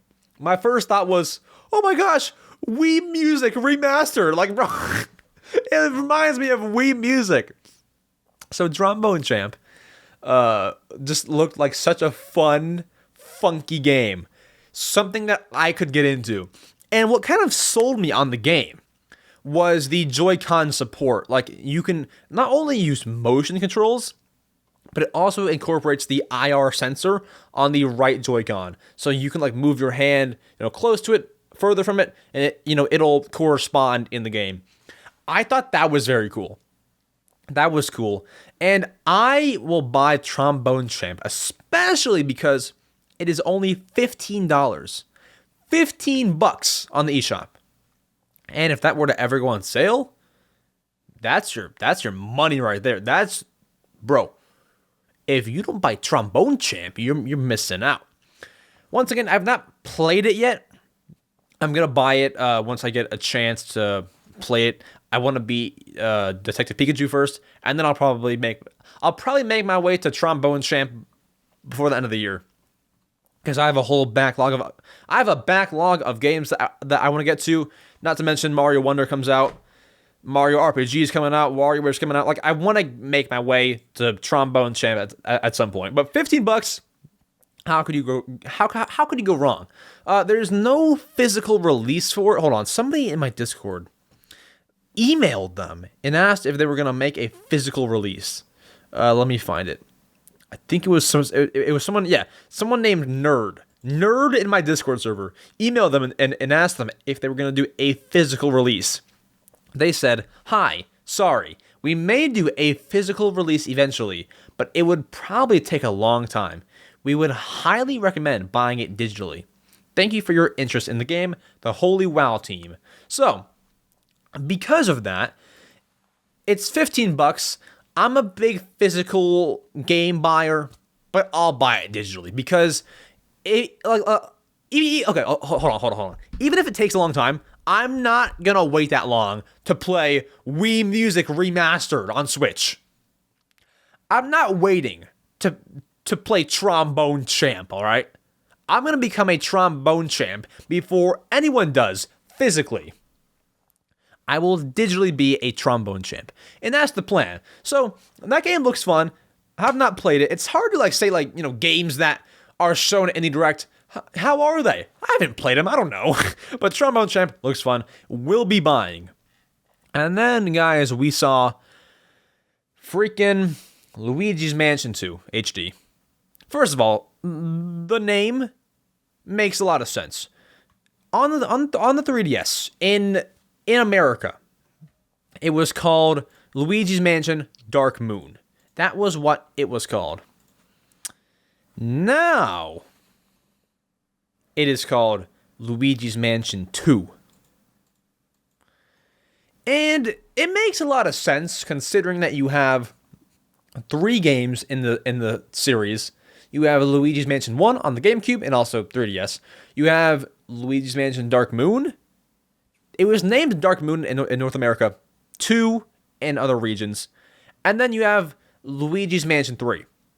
So it would be kind of confusing naming it Dark Moon again, because it would feel like a brand new, like if you're not familiar with 3DS and you hear about Luigi's Mansion Dark Moon, somebody might think that's a brand new Luigi's Mansion game. So naming it 2 makes a lot of sense. 2 HD. It lets you know that it's a port or a remaster straight away. So I like the transparency there.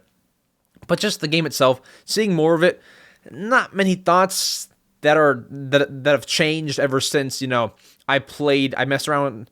I messed around with it originally on the 3DS. Like, it's kind of the same for me.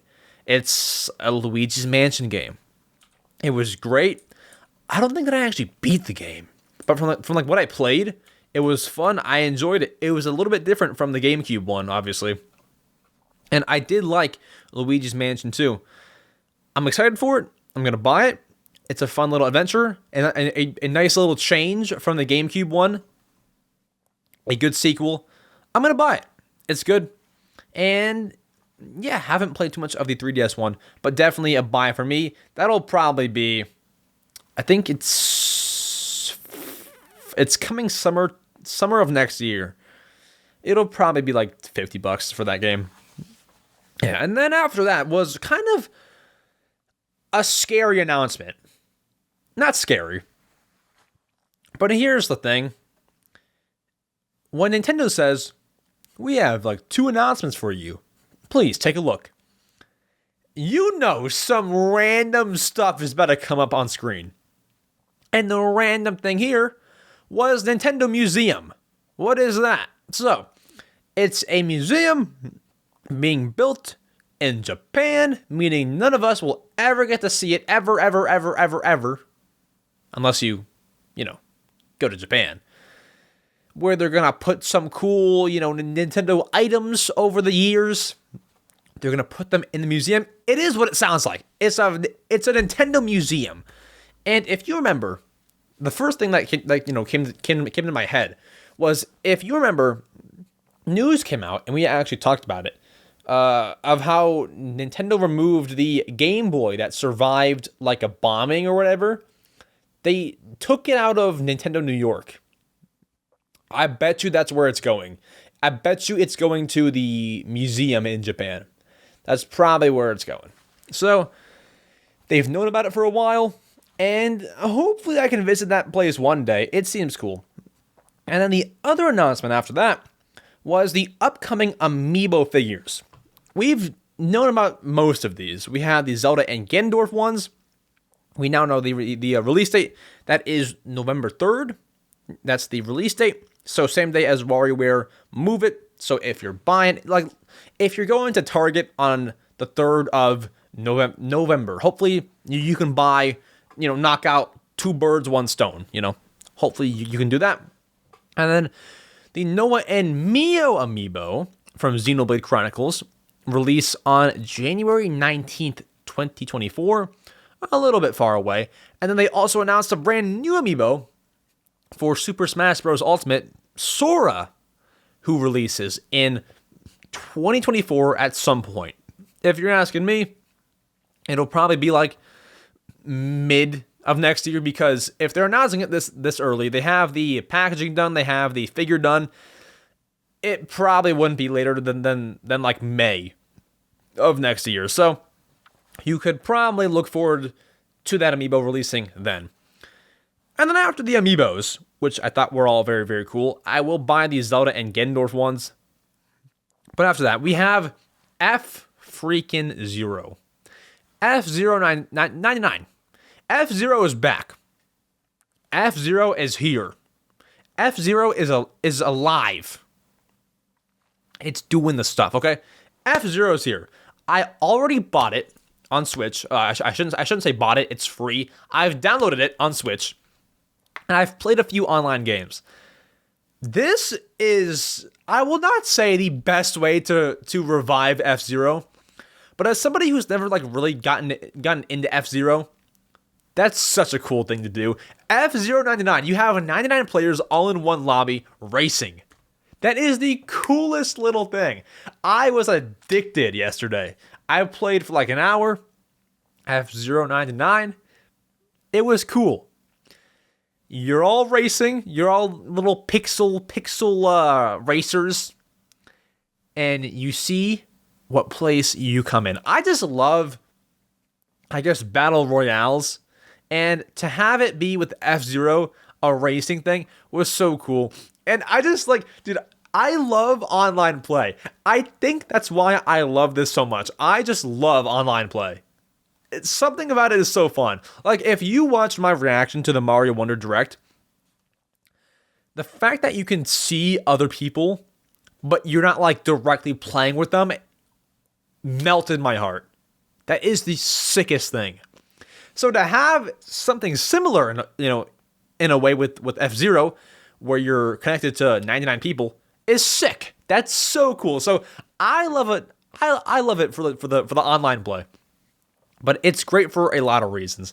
And so F099, I can actually tell you what I think of the game, because it's one of the few on here that I've actually played so far. It's great. If you don't download it, it's free. You have nothing to lose. If you don't download it, you're missing out. It's free. Even if you're not even if you're F-Zero, screw F-Zero, look past the name. It's a fun game. Imagine racing 98 other people. Dubs. So go and get F099. 10 out of 10 for me so far. It's so sick. And there's events too.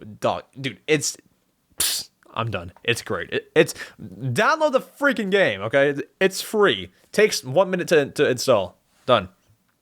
Then this is where I was getting annoyed. WarioWare Move It was shown. And I'm excited for WarioWare Move It. I'm gonna buy it. WarioWare Move It looks great. I'm excited. It looks funky, as WarioWare is. I'm gonna buy it. I didn't care to see more of it in a direct. You're just killing time at this point. I didn't really care. I didn't need to see this. So they show WarioWare Move It. They show some more of the micro games. I mean, it's great. But do you know when Nintendo puts out overview trailers? When they do that, they put out a 5-minute trailer on their YouTube channel where they go more into depth on games. This could have just been that. They could have taken, Detective Pikachu, WarioWare, and Luigi's Mansion 2, and just made overview trailers out of those. Those did not have to be in the direct, but they were. So apart from me not liking it because I knew that it existed, apart from that, the game looks good. It looks pretty good. I'm buying it. I'm even more I'm more convinced now. It just looks so funky. The poses they have you doing is the weirdest. Don't have someone watch you play WarioWare Move It, or any WarioWare for that matter. Especially without context. Don't be FaceTiming your crush while you're playing WarioWare Move It. Especially if she does not know, or he, what the game is. Because you will lose, they will hang up on you. If you're doing the little wiggle thing, where come on now. Dude, it makes you look weird. But I'm all for it. So, looks good. But that's my thoughts on it. I'm buying it. Dave the Diver was released. I hear it's a fun game. Haven't played it. No thoughts. But hey, more games to Switch. How could you ever complain? What I cannot complain about was the next announcement of the Mario Kart 8 Deluxe Booster Course Pass DLC. Guys, this was phenomenal. This was fantastic. Not only are we getting new courses, they could not have selected a better final 3 characters. Diddy Kong, Funky Kong and Pauline. Now, correct me if I'm wrong. There were only like 2 slots left for characters. How are they going to add 3? Like, what is that going to look like? I don't even know. How do you add 3? There were only 2, like, mystery slots left, right? I could be wrong. But that's what I thought there was. So, for them to add those 3 characters, bro, we're so back. We are so back. That's taken from Mario Kart Wii, Mario Kart Tour, and Mario Kart DS. We are so back. Diddy Kong, I'm probably gonna main Funky Kong, honestly. Because, like, who's not going to, you know? Like, who's not gonna main Funky Kong? Everyone is. Obviously, it's the main choice. So, I'll be maining Funky Kong. Aside from that, though, if I can pull up the part where they announced all of this kind of cool stuff, what was the one track? Daisy Circuit from the Wii. That one looks good. I remember playing Daisy Circuit with Funky Kong in the back in the good old days. And sorry, Diddy's not from. Is Diddy from Mario Kart DS? He's from Double Dash too, so that could have been my bad. But dude, I'm excited. You have Peachette as well, which was kind of weird. I didn't expect Peachette. I forgot about her until I just saw this thing. Peachette's in there. What is a Peachette? Guys, what is Peachette? I've never, like, Toadette? Peachette? Is Peachette, like, where did Peachette even come from? Peachette. A unique form of Toadette. Grabbing the Super Crown in Mario Bros. U Deluxe. Well, that's freaking random. Alright, well, anyways, Peachette, toodle-doo. Among Us was shown off in the Direct. Honestly, I'm gonna say, at the end of a Direct, you don't show Among Us. That game died, bro. Who was watching the Direct and saw Among Us and then was like, oh my gosh, Among Us, oh my gosh, Among Us. Nobody, bro. You just wanted to see whether they would close with Metroid or Animal Crossing New Leaf. That's all that you cared about. You didn't care for Among Us. No, you did not. If you did, you're lying. I'm kidding. Well, I mean, maybe you did, but like a Nintendo Direct, you're gonna pre-close with Among Us? That's crazy. So I was not even like paying attention because I was so upset. I was like, bro, you better close with something cool. But I believe if you own the game on Switch, this little update is available for free in October of this year. It was just a weird little dink to almost close out the Direct. But then here's what even annoyed me more. If you thought it was bad enough, they showed Luigi's Mansion, they showed Detective Pikachu, they showed WarioWare Move It, they did a recap at the end. Now, normally, these recap things show off upcoming games that are cool, but, you know, no one cares that much to the point where you want to make it like a 1-minute segment in the presentation. You know, it's small little games coming out. They did a recap of what they already showed us. So, when I said that WarioWare Move It was shown, when I said Luigi's Mansion was shown, they just went back and showed them again.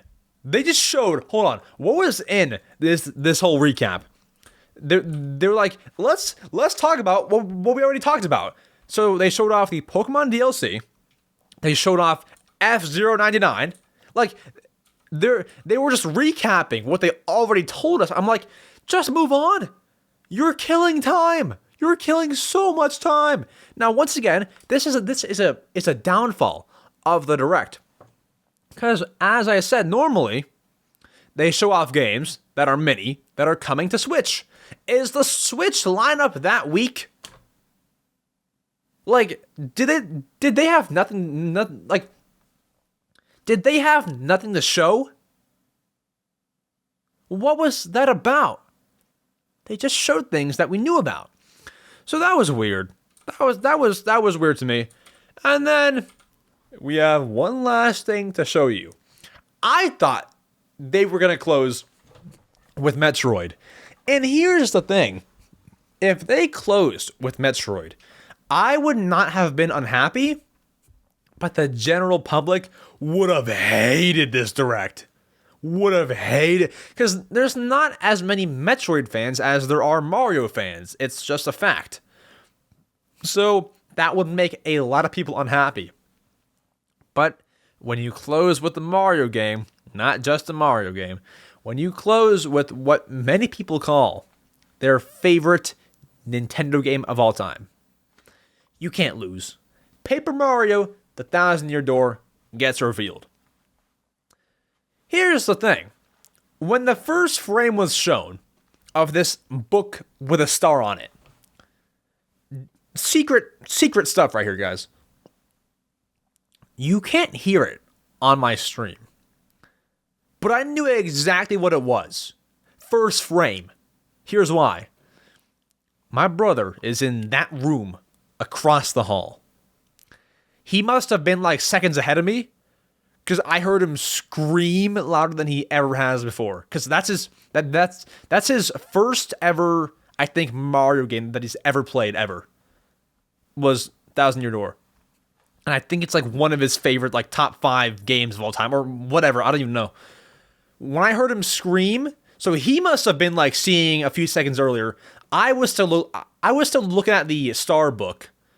So unless he knew from that, I knew exactly what I was looking at. I knew exactly what it was. So immediately I was like, oh, Thousand-Year Door? But like, you couldn't hear his scream on my stream. I don't think so. So I knew what it was, and I'm excited for it. The reason why I wasn't like, oh my gosh, I never played it before. I never played it. I have not played Thousand-Year Door. I've watched him play it, like I've been in the room when he has, but like, it's just, I don't know. It's an older Paper Mario game that you haven't played before. I'm excited. I'm hype. I'm going to buy it. But it's not like an, oh my god, kind of thing for me, you know? I'm excited though. I'm going to buy it. I'm going to play it. And before that comes out, I want to beat the one for the N64. We actually have that one downloaded on our Wii, so I'm going to play that. Unless there's a better way to play it without spending more money. Like it's on Switch. It's Paper Mario is on Switch Online, right? I don't want to pay for that though. So I'll probably play Paper Mario N64 on the Wii. But apart from that, it was a good Direct. It was good. It was meh. It was like in between good and meh. For me personally, I didn't really want that to close the Direct. I didn't really want that. I like it, and I'll buy it once again. But the thing is, I would have much rather preferred something brand new at the end. It's a remaster, it's new, but like it's a game that I could have gone back to the GameCube and played. And that's not at all to hate on it. This game made the Direct for a lot of people. But this is like, you have to understand, I just wanted something new. And my family owns this game on the GameCube. So it's like I could have went back and played it. It doesn't do much for me. It just makes it HDified, which is cool. I don't want to hate on the game because someone's going to be like, how do you hate Paper Mario? I don't. I just wanted like a new Bonanza, a new Metroid Prime 4, which isn't new. It's been announced, but like we haven't seen it before, Or I wanted, Animal Crossing.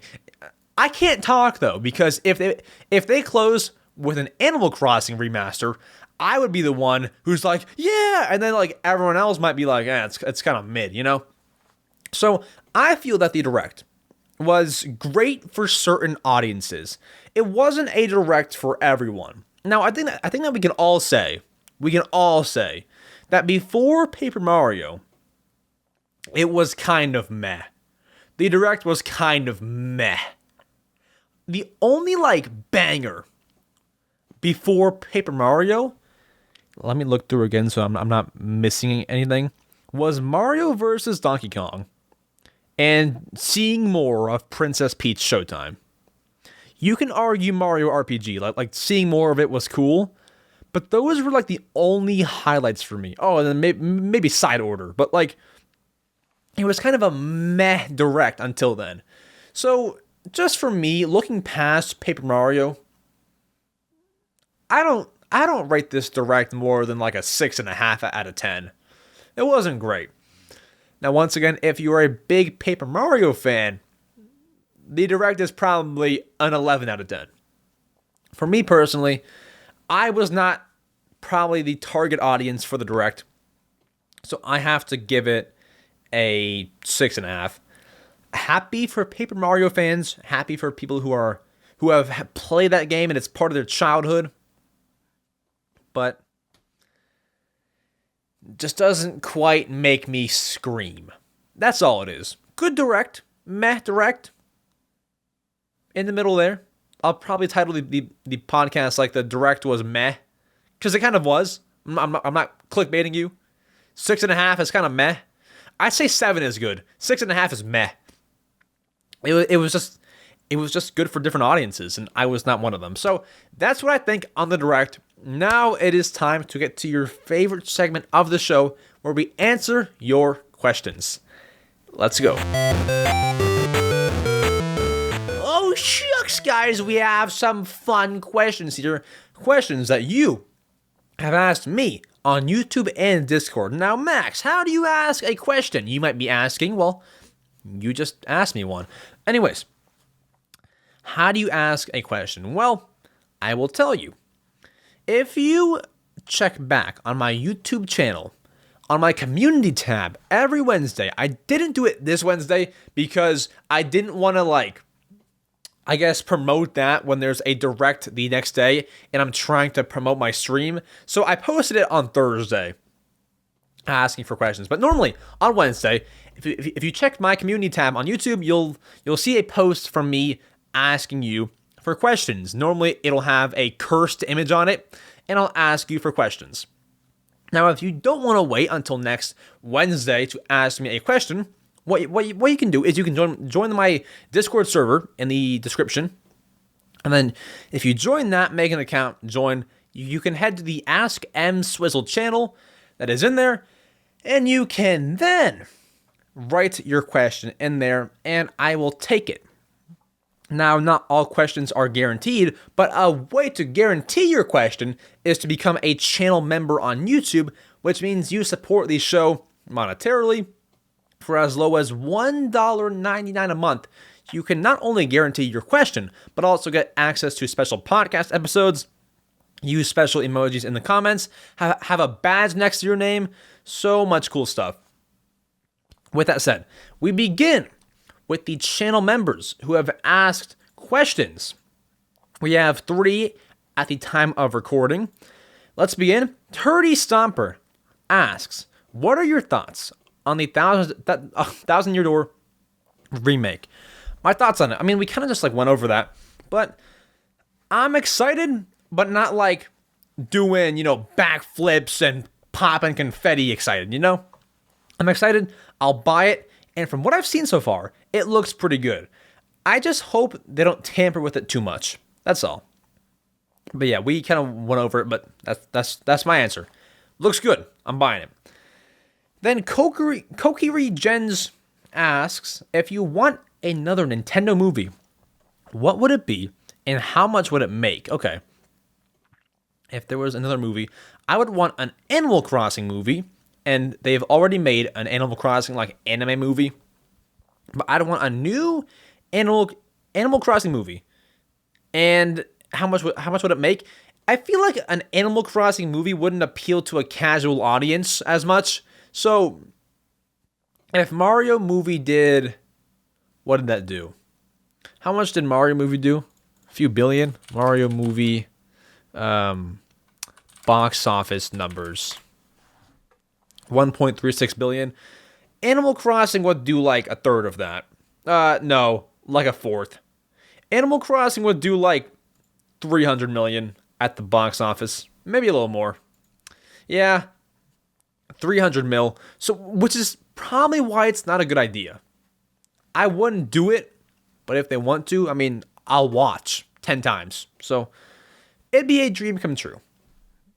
And then DK Lackeys asks, opinion on Yokai Watch, and do you think it will come back to the West?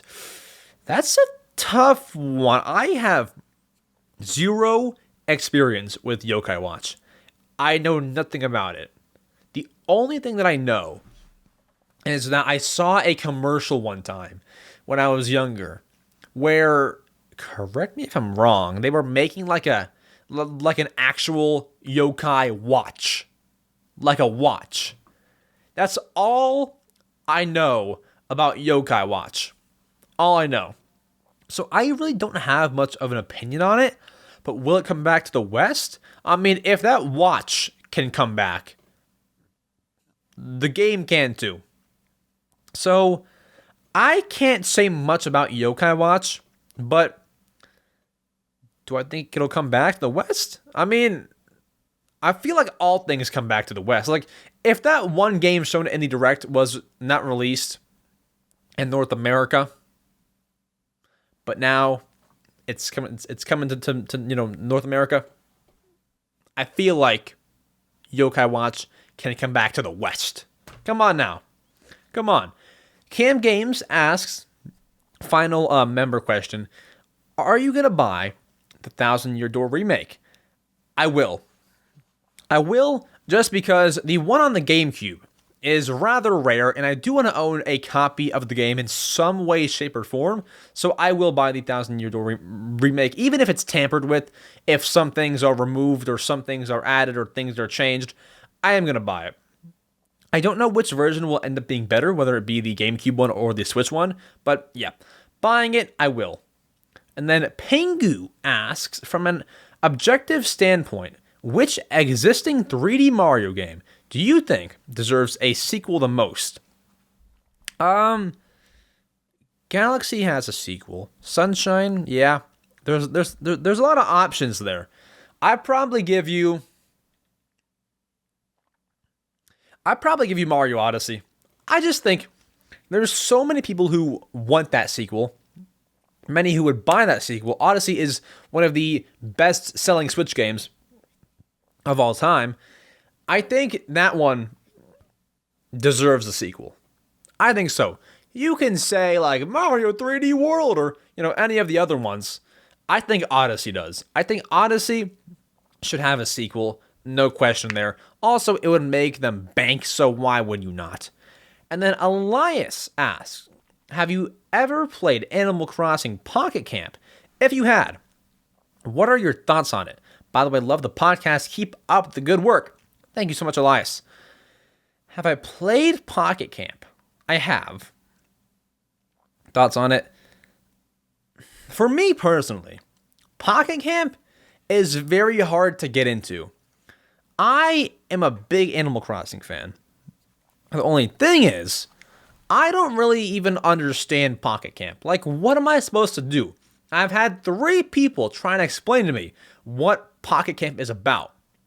And I cannot get it. I do not know what Animal Crossing Pocket Camp is. I don't know. I'm like making furniture, and then the problem is, and I get that mobile games have to do this, it takes like 10 hours to like make a chair in the game. But like the thing with me is after 10 hours, I forget that I'm even making the chair, and I never come back to the game. So I can't give too many like thoughts on it, but I just cannot get into the game itself. I can't. It's hard for me. I don't even know what it's about. I have zero idea, about Animal Crossing Pocket Camp. I don't know. I don't really know. It's just blah. That's kind of what it is to me. I love Animal Crossing, and I would love to get into Pocket Camp, but I never have, and I'm not sure that I ever will. like by the time that I get into Pocket Camp, they'll stop adding items to it. So unfortunate. And then Kirby Plus Donkey Kong asks, do you think the Switch 2 will sell more than the Switch in its lifetime?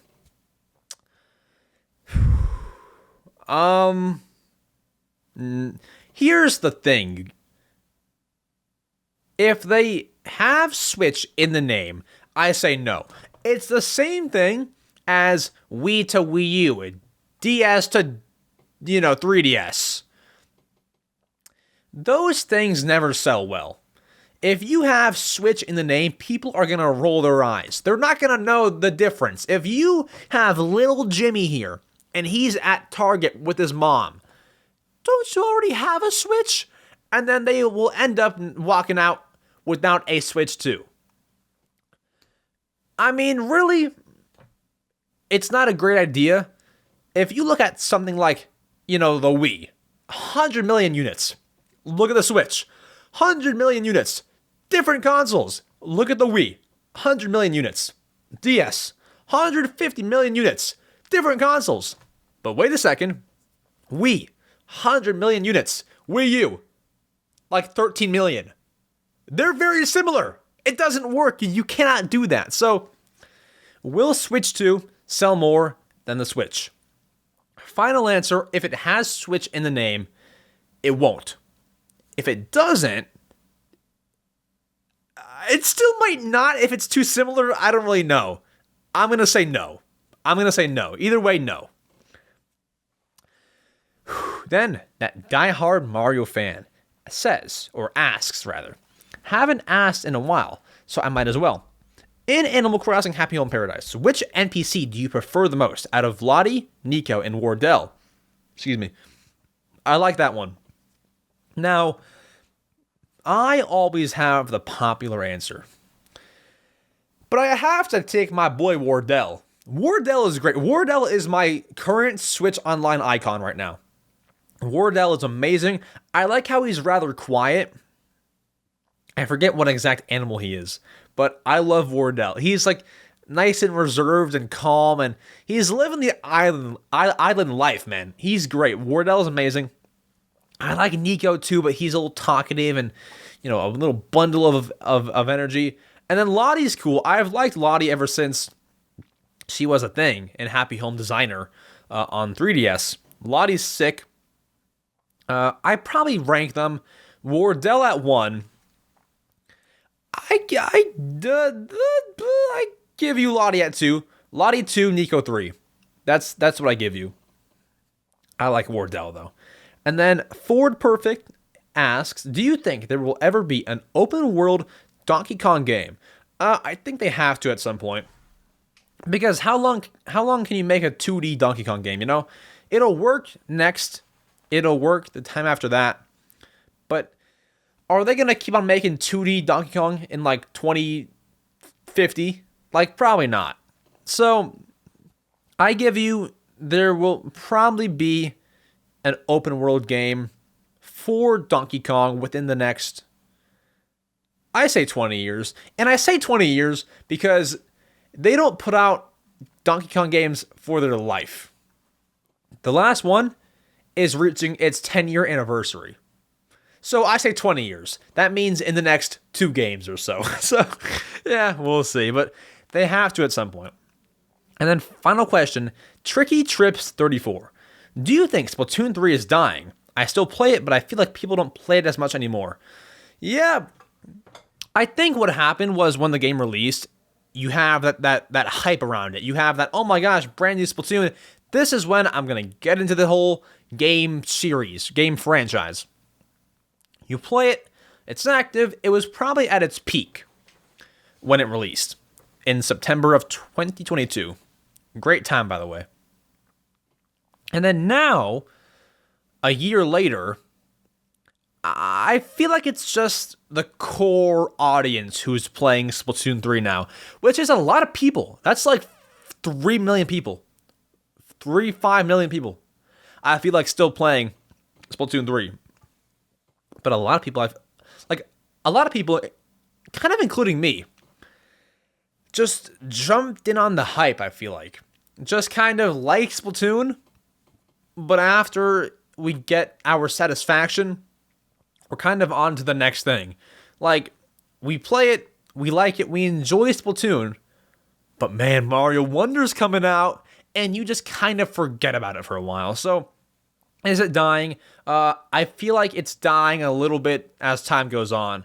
Very slowly, like very slow. It's a very slow fall off for Splatoon 3. But yeah, it is dying, and it'll never be dead, but it's just like kind of falling off popularity. And then when a Splatfest happens, it spikes back up, but then falls back off. Like last weekend was the Splatfest. We've been kind of on a downhill fall off chart ever since then. So yeah, it's going downhill, but spikes whenever something cool happens, like DLC or a Splatfest. But that is all of the questions, and that is it for the Mario Matter episode number 55, guys. Thank you all so much for watching, listening, viewing, subscribing, sharing, giving us a great rating on Apple Podcasts or Spotify or wherever you listen to the show. We love you. Thank you all so much. Shout out to our channel members. They will be shown during the outro if you're watching on video. Thank you all. I'll see you all next Saturday at 7 a.m. Eastern for the next episode of the Mario Matter. I'll see you all then. We actually might change to 6 a.m. I don't know. 6, 7 a.m.? I'm not sure yet. With that said, I'll see you all very soon. Stay jolly. And if you're seeing this part of the podcast, comment down below. I don't know. Cupcake. I'll see you soon. Adios.